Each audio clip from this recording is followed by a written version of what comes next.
Hello students, welcome to this video. So in this video I'm going to tell you how you can score 100 plus marks out of 150 with just 1 month of preparation for in Maharashtra CET Law 2020 exam.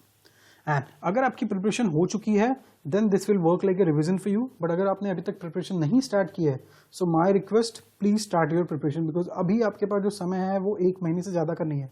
And it will be very difficult for you to score good marks अगर आप इससे भी ज़्यादा delay करते हो तो. ठीक है. My suggestion to all of you please target top law colleges only क्योंकि जो आपका करियर है वो एक हद तक आपके कॉलेज के ऊपर भी डिपेंड करता है. If you are in top law colleges then आपका करियर भी उस हिसाब से होता है, उतने अच्छे जॉब अपॉर्चुनिटीज मिलते हैं. ठीक है. सो ये आप हमेशा ध्यान में रखिएगा. एंड बिफोर स्टार्टिंग सबसे पहले आपको पता होना चाहिए कि जिस एग्जाम के लिए आप तैयारी कर रहे हो उसका पेपर पैटर्न क्या है. सो ये पेपर पैटर्न है for 5 year Maharashtra CET law. Okay, 5 subjects होते हैं: legal aptitude, general knowledge and current affairs, logical reasoning, English and basic maths. And जो 3 ईयर है उसमें legal aptitude, general knowledge and current affairs, logical reasoning and English. तो 3 year में सिर्फ maths नहीं आता, बाकी जो टॉपिक्स है वो सेम है और वेटेज में थोड़ा सा डिफरेंशिएशन है. एंड ये एक ऑनलाइन एग्जाम होती है. 150 क्वेश्चन होते हैं. You get 2 hours. So 120 minutes for 150 question. तो अगर आप देखोगे तो आपके पास 1 मिनट भी नहीं मिल रहा है एक क्वेश्चन सॉल्व करने के लिए. Good part there is a no negative marking, तो उसका एडवांटेज आपको उठाना है. वो कैसे उठाना है that we are going to tell you. And this exam is compulsory from 2016. Fine. Now काफी सारे स्टूडेंट्स के मन में सवाल आता है कि कितने जो स्टूडेंट्स हैं वो कितना स्कोर लाते हैं एग्जाम में. सो लास्ट ईयर 2019 का अगर हम स्कोर कार्ड देखेंगे तो 3 स्टूडेंट्स थे जिन्होंने 133 स्कोर किया था आउट ऑफ 150. ओके, तो ये उनका स्कोर है. ओके, नाम को हमने ये कर दिया है, ब्लॉक कर दिया है, but you can see the registration number, roll number and marks obtained out of 150. तो 133, 133, 130. तो इस तरीके से लोगों के स्कोर आते हैं. And when it comes to 5 year, so 5 year में जो हाईएस्ट स्कोर था वो 138 था guys. So 138 out of 150. And total 5 students वैसे थे जिनका स्कोर 135 प्लस था. ओके, तो जो कट ऑफ है टॉप लॉ कॉलेजेस का वो 5 ईयर में थोड़ा ज्यादा होता है कंपेयर टू 3 ईयर. नाउ काफी सारे स्टूडेंट्स को लगता है कि अच्छा पेपर तो ये इजी हो सकता है तो इसमें किसी का जीरो नहीं आएगा. So just to tell you guys, काफी सारे स्टूडेंट्स हैं जो जीरो भी स्कोर लाते हैं. You can see this is from the official score card. ठीक है, तो काफी सारे लोगों का 0 है, फिर 1 है, फिर इसके ऊपर 2, 3, इस तरीके से लोगों के स्कोर आते हैं. एंड डेफिनेटली अगर वैसा स्कोर आता है तो आपके पास जो कॉलेजेस हैं वो तो डिफिकल्टी है मिलना, राइट. क्योंकि कॉलेजेस काफी कम है महाराष्ट्र में. खासकर अगर आप मुंबई, पुणे जो सिटी साइड है, यहाँ पे जो कॉलेजेस है वो काफी कम है और अप्लीकेंट्स ज्यादा हैं, तो आपका कंपटीशन काफी टफ होता है. And when it comes to 5 year, यहाँ पे भी स्कोर मोर और लेस सिमिलर ही होता है. काफी सारे लोग 0 लेके आते हैं, 1, 2, इस तरीके से लोगों के स्कोर आते हैं. फाइन. इसके बाद जो इंपॉर्टेंट टॉपिक है वो ये है कि स्कोरिंग सब्जेक्ट कौन सा है और कौन सा नॉन स्कोरिंग सब्जेक्ट है. ओके, इसका मतलब क्या है, किस सब्जेक्ट में आप ज्यादा स्कोर कर सकते हो, किस सब्जेक्ट में आपका स्कोर कम आने की चांसेस है. सो काफी सारे लोग कंफ्यूज होते हैं. See why English and general knowledge current affairs is not a scoring subject, because इसका जो सिलेबस है वो फिक्स नहीं है. Okay, like GK current affairs, इसका कोई फिक्स सिलेबस है ही नहीं है. तो आप जितना भी जीके या फिर आप करंट अफेयर्स कर लो, हाई चांसेस होगा कि आपका जो स्कोर है वो कम आने वाला है कंपेयर टू दिस 3 सब्जेक्ट्स. तो maths is not for 3 year MSc law, maths is only for 5 year MSc law. ठीक है. इंग्लिश सेम, इसका जो वोकैबुलरी है वो इतना वास्ट है, इतने सारे शब्द हैं, उसका स्टूडेंट्स किसी को भी, नॉट ओनली स्टूडेंट, किसी को भी वो सारे शब्द याद करना, उसका मीनिंग याद करना या अपोजिट वर्ड याद करना, इट इज प्रैक्टिकली इम्पॉसिबल. ठीक है, सारे वर्ड्स का वो थोड़ा सा इम्पॉसिबल टाइप हो जाता है. तो इसलिए ये नॉन स्कोरिंग में आता है. एंड स्कोरिंग सब्जेक्ट ये क्या होता है, it is just your formula and concept based and practice based. तो ये आपका सिंपल होता है, ये इजी होता है. मैथ्स में अब अगर if you are from commerce background या फिर साइंस बैकग्राउंड तो थोड़ा आपके लिए इजी होगा. आर्ट्स वाले स्टूडेंट्स थोड़ा सा स्ट्रगल करते हैं, बट अगर प्रैक्टिस अच्छे से करें तो they can clear this particular section also. Fine. So जो टॉपिक्स आपको पढ़ने हैं in the next 30 days, okay, you have to make a structure. आपको एक प्लान बनाना है 30 days का. आपको डे वाइज जाना है. ओके, कि मंडे को ये टॉपिक है और वही टॉपिक आपको करना है, तो ही आप एक अच्छे से आप अच्छा स्कोर की तरफ आप आगे चलोगे, राइट. क्योंकि अगर आपका कोई गोल ही नहीं, आप सोचोगे चलो ठीक है हम कल सुबह देखते हैं कि क्या पढ़ना है, देन वो कल सुबह का दोपहर होता है, दोपहर से रात होती है और देन नेक्स्ट डे आपका एक दिन चला गया, क्योंकि अभी आपके पास समय बहुत कम है, राइट. सो इंग्लिश का जो एरिया है, RC is going to be very important. Okay, reading comprehension, ये पैसेज बेस्ड क्वेश्चंस होते हैं. पहले जैसे अगर आपने 10th के टाइम पे या स्कूल में जो पैसेजेस लिखे थे वैसे यहाँ पे नहीं आते हैं। पहले जो आते थे वो डायरेक्ट पैसेज बेस्ड आते थे कि उस पैसेज में से ही आपको आंसर ढूंढना है। यहाँ पे वैसा नहीं है, यहाँ पे पूछते हैं ऑथर क्या कहना चाहता है वैसे टाइप का, या फिर इस वर्ड का सिमिलर मीनिंग क्या है। ओके, तो वो पैसेज में आपको नहीं मिलता आंसर जनरली। आरसी अगर आप ऑफिशियल सिलेबस देखोगे तो 2 पैसेजेस जनरली आते ही आते हैं, और मिनिमम 5 मार्क्स का, मैक्सिमम 10 मार्क्स का। सो अगर दोनों पैसेज 10-10 मार्क्स का हैं तो 20 क्वेश्चन आपके यहाँ पे ही हो गए। ओके, या फिर 10 का एक और एक 5 का, तो 15 मार्क्स जनरली आता ही आता है। ठीक है। पैरानिबल again it is very important. FIB that is filling the blanks and cloze passages, cloze test भी इसको बोलते हैं। सेंटेंस करेक्शंस, स्पॉटिंग एरर्स, ये भी इंपॉर्टेंट है। And vocabulary and grammar based questions. ठीक है, तो ये आपका इंग्लिश का टॉपिक्स है जो आपको फोकस करना है अभी in the next 30 days. When it comes to logical reasoning, वैसे तो काफी सारे टॉपिक्स हैं लॉजिकल रीजनिंग में, बट आपका जो फोकस होना चाहिए वो अल्फाबेटिकल टेस्ट सीरीज जिसमें लेटर एंड नंबर सीरीज दोनों, analogy and coding decoding, blood relation, direction sense, sitting arrangements, syllogisms, cause effect, ये बहुत इंपॉर्टेंट है। कॉज इफेक्ट्स वाले problem and statement based, like statement and conclusion, statement and assumptions, तो इस तरीके से जो क्वेश्चंस हैं वो बहुत ही इंपॉर्टेंट है। एंड एलिजिबिलिटी बेस्ड क्वेश्चंस, ये भी बहुत इंपॉर्टेंट है क्योंकि ये अगर आया तो आपका कम से कम 3 से 5 मार्क्स का एक सेट आ जाता है, तो this is very important. And the legal में आपको 4-5 एरियाज हैं, लाइक कॉन्ट्रैक्ट एक्ट। सी एक चीज याद रखो, ये जो एग्जाम है ये लॉयर्स के लिए नहीं है। ठीक है, तो आपको पूरा कॉन्ट्रैक्ट एक्ट नहीं पढ़ना है, या कोई भी जो एक्ट है वो आपको पूरा नहीं पढ़ना है। ये जो एग्जाम है ये एक एंट्रेंस एग्जाम है and this mainly for the law aspirants. तो आप अभी तक लॉयर बने नहीं हो, आपको लॉ करना है।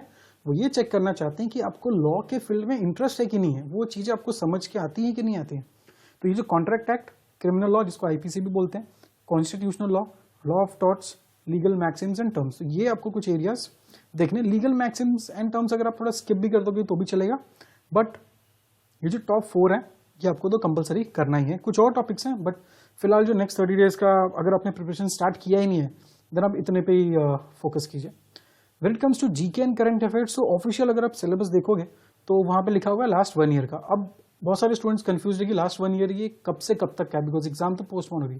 तो सी इन माय व्यू जो आपकी एग्जाम है, लेट्स से आपकी एग्जाम अगर 15 अक्टूबर को हो रही है तो 15 अक्टूबर से पीछे जाइए एक साल, तो आप उसको कंसिडर कर सकते हो 15 अक्टूबर 2019। बट मेजॉरिटी जो आपका फोकस होना चाहिए वो होना चाहिए 2020 का ही। सो जनवरी से लेके 2020 अक्टूबर तक, या जब जो भी एग्जाम का डेट होगा तब तक आप फोकस कीजिए। प्लस कुछ इंपॉर्टेंट हाइलाइट्स जो उस टाइम के थे 2019 के लास्ट 3 या 4 महीने के, वो आप यहाँ पे कर सकते हो। एंड हिस्ट्री आपका अच्छा होना चाहिए। ज्योग्राफी बहुत वास्ट सब्जेक्ट है, तो ये आपको करना ही है। Economy, polity, and this is very important ना, इसमें से काफी सारे क्वेश्चंस आते हैं। कुछ इंपॉर्टेंट इवेंट्स हो गए, या फिर किसी इंपॉर्टेंट पर्सन के बारे में है, कुछ इंपॉर्टेंट एक्ट पास हुआ, या फिर किसी बुक का कोई ऑथर था, या कोई नया स्कीम लॉन्च हुआ, तो ये सारी चीजें, बजट रिलेटेड, तो ये सारी जो चीजें हैं वो आपको जीके करंट अफेयर्स में करना है। And if you targeting fire law CET, तो ये चारों टॉपिक्स आपको करने हैं। साथ में देखो जो मैथ्स है वो बहुत छोटा टॉपिक है, सिर्फ 10 क्वेश्चंस आते हैं, और बट उसका कोई फिक्स सिलेबस नहीं है, काफी सारे टॉपिक्स हैं।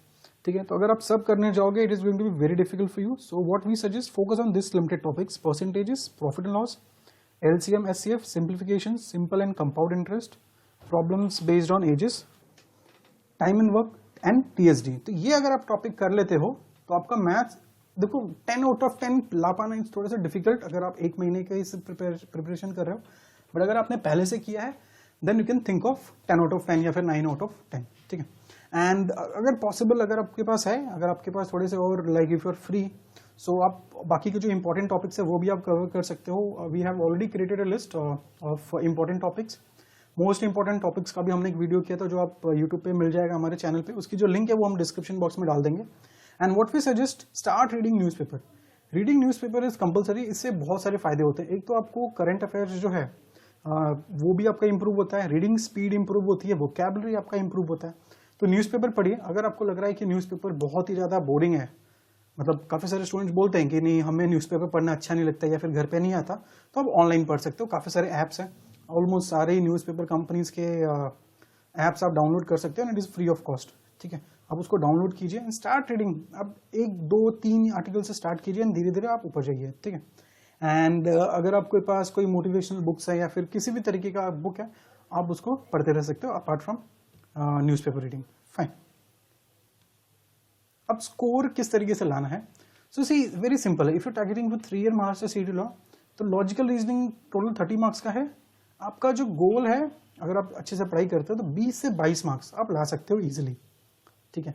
एंड लीगल एप्टीट्यूड में 22 टू 24, ये थोड़ा सा ज्यादा आप इसमें स्कोर ला सकते हो। वाई? बिकॉज इसमें कुछ फॉर्मूला तो है नहीं, ठीक है। प्रिंसिपल बेस्ड मैक्सिमम जो क्वेश्चंस होते हैं वो प्रिंसिपल बेस्ड होते हैं।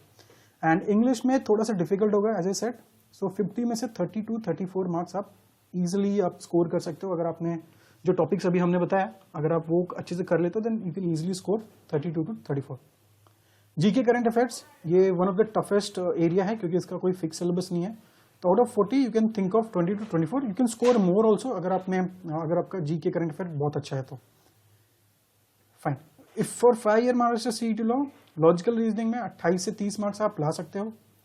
लीगल एप्टीट्यूड 26 टू 28, इंग्लिश में 18 से 20, जीके करंट अफेयर्स में 20 से 22, मैथ्स एज ए सेट अगर आप सिर्फ 30 डे प्लान कर रहे हो, 30 डे का प्रिपरेशन कर रहे हो, तो 5 टू 7, अगर ये जो आपने टॉपिक्स किया है इसमें से आपको 7-8 क्वेश्चंस दिख सकते हैं जिसमें से you can easily score 5 to 7 marks, ठीक है। तो you can score around 100 easily and this is no negative marking. तो उसका जो सबसे बड़ा एडवांटेज है, you can attempt all 150 questions, ठीक है। तो 150 के 150 सवाल आप एग्जाम में मार्क करके ही आइए, ठीक है। उसके बारे में आपको दोबारा नहीं सोचना है, क्योंकि अगर आपका गलत हो गया तो भी उससे आपका नुकसान नहीं है, दिस इज प्रॉफिट ओनली ना। अगर आपने 120 सवाल किए और 30 जिसका आपको आंसर आता था, और जो 30 सवाल है, जो 30 क्वेश्चन है, उसका अगर आपको आंसर नहीं आता है तो भी अगर आप उसको टिक करके आते हो, तो देयर इज अ पॉसिबिलिटी कि आपका कुछ 20%, 30%, 40, इवन 50% भी हो सकता है कि उसमें से जो 30 मार्क्स है उसमें से आपके 5-10 मार्क्स आ सकते हैं इजिली, ठीक है। सो वो एक स्ट्रैटेजी होती है। And now how to start preparation, या फिर क्या तरीके हैं अच्छा ज़्यादा स्कोर लाने के लिए। सो सबसे पहले आपके पास तो बुक होनी चाहिए, ओके, चाहे वो बुक हो चाहे ई बुक हो। एंड क्योंकि अगर आपके पास बुक्स ही नहीं है तो आपको पता ही नहीं ना कि क्या पढ़ना है। एंड सो जो हमारे पास जो बुक्स हैं या ई बुक्स है, उसमें एक तो कॉन्सेप्ट्स हैं टॉपिक वाइज, सॉल्व्ड एग्जाम्पल्स हैं कि किस तरीके से ये क्वेश्चन सॉल्व होता है, and then questions for practice, आपको प्रैक्टिस करने के लिए काफ़ी सारे क्वेश्चंस हैं। And end of that questions आपके पास आंसर्स हैं उसके, कि इसका राइट आंसर क्या है और उसका एक्सप्लेनेशन, जहाँ जहाँ पे एक्सप्लेनेशन वहाँ पे लगने वाला है, ठीक है। तो उसका एक्सप्लेनेशन भी आपके पास हो जाएगा, जिससे क्या होगा कि आपका जो डाउट्स आएगा ना कि ये क्वेश्चन मेरा गलत है कि सही है, तो आप इजीली एक्सप्लेनेशन देख के आप क्लियर कर सकते हो। Now so this is one way, but 30 days में खुद से पढ़ना थोड़ा डिफिकल्ट हो जाएगा, बिकॉज काफ़ी सारे जो कॉन्सेप्ट्स हैं वो आपको समझना थोड़ा सा डिफिकल्ट होता है। हाँ, आप उसको अगर टाइम दोगे तो आप शायद कर सकते हो। तो अगर आपको प्रिपरेशन स्पीड करना है, if you want to score more, then what we suggest you think of concept videos या फिर online live interactive class. So concept videos में क्या होता है, it's a part of our video lectures programme. उसमें हमने हर एक टॉपिक के पीछे काफ़ी सारे वीडियोस बनाए हैं जो आपके अकाउंट में होगा, चाहे आप फोन से देखना चाहो चाहे लैपटॉप से देखना चाहो, आप उसको वीडियो प्ले कर सकते हो। इससे आपके कॉन्सेप्ट्स क्लियर हो जाएंगे। उसमें टीचर्स ने टाइप्स ऑफ क्वेश्चंस एक्सप्लेन किया है, कैसे उसको सॉल्व करना है वो भी बताए हैं, एंड शॉर्टकट जहाँ जहाँ पे भी एप्लीकेबल है। सो लॉजिकल रीजनिंग में काफ़ी सारे शॉर्टकट्स लगते हैं, बट जीके में क्या शॉर्टकट हो, राइट। सो ये जहाँ पे भी एप्लीकेबल हो। And in live class you can ask your doubts also, मतलब अगर आपको कोई टॉपिक नहीं समझ में आ रहा है या जो भी क्वेश्चन मैम या सर जो सॉल्व करा रहे हैं वो आपको नहीं समझ में आ रहा है, तो you can raise your hand and you can ask doubts in the live class itself. तो उसमें आपको वेटिंग पीरियड कुछ नहीं है कि नहीं अभी आप बाद में क्वेश्चन डालो, हम उसको बाद में रिप्लाई करेंगे, नहीं। लाइव क्लासेस में आप जो पूछोगे वो उसका instant you will get a reply of that particular topic, ठीक है। And this is very important. अब चाहे आप बुक्स या ई बुक से सेल्फ स्टडी कर लो, या फिर you can join our programmes, concept videos या फिर लाइव इंटरेक्टिव क्लास, ये तो आपके लिए कंपलसरी है। बिकॉज सी काफ़ी सारे स्टूडेंट्स क्या करते हैं, सी इट इज़ लाइक आपके सामने एक एग्जाम है पर आपका आंख बंद कर दियो, आपके सामने एक प्रॉब्लम आ रही है but you have just close your eyes. आंख बंद करने से कोई सोल्यूशन नहीं, यू हैव टू चेक कि ओके ये अगर सीईटी का जो एग्जाम है ये अगर मैं आज के डेट में लिख रहा हूँ तो मेरा कितना स्कोर आ रहा है। इसके बिना आपका कोई स्ट्रैटेजी काम ही नहीं कर सकता, right, because you don't know कि अभी आपका प्रिपरेशन लेवल क्या है। एंड अगर आप अभी मॉक टेस्ट देना स्टार्ट करते हो या फिर टॉपिक वाइज टेस्ट देना स्टार्ट करते हो तो ही तो आपको पता चलेगा कि क्या इंप्रूवमेंट एरिया है, right.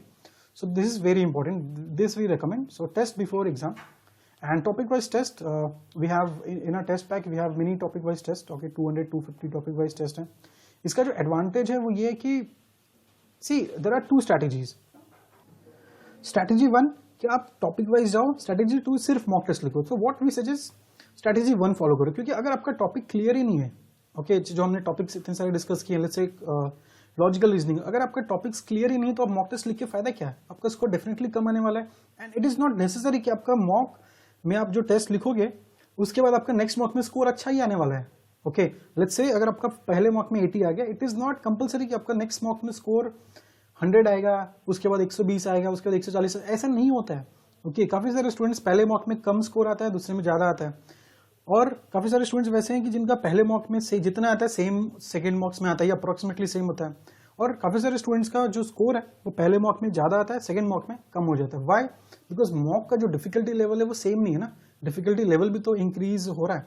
So what we suggest, आपका टॉपिक पहले क्लियर कीजिए. ओके जो मैंने टॉपिक यहाँ पे बताया आपको, चाहे वो लॉजिकल रीजनिंग का हो, चाहे लीगल एप्टीट्यूड का हो, चाहे मैथ्स का हो या करंट अफेयर जीके का हो, आपका कॉन्सेप्ट उस पर्टिकुलर टॉपिक का क्लियर होना चाहिए, जिसके लिए you start writing topic wise test. So for 3 year we have 200 plus topic wise test and for 5 year we have 250 plus topic wise test. ठीक है.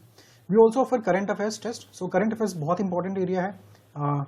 सो इसमें मंथ वाइज हमारे पास करंट अफेयर्स टेस्ट है जो आप लिख सकते हो. And then definitely we offer mock test also.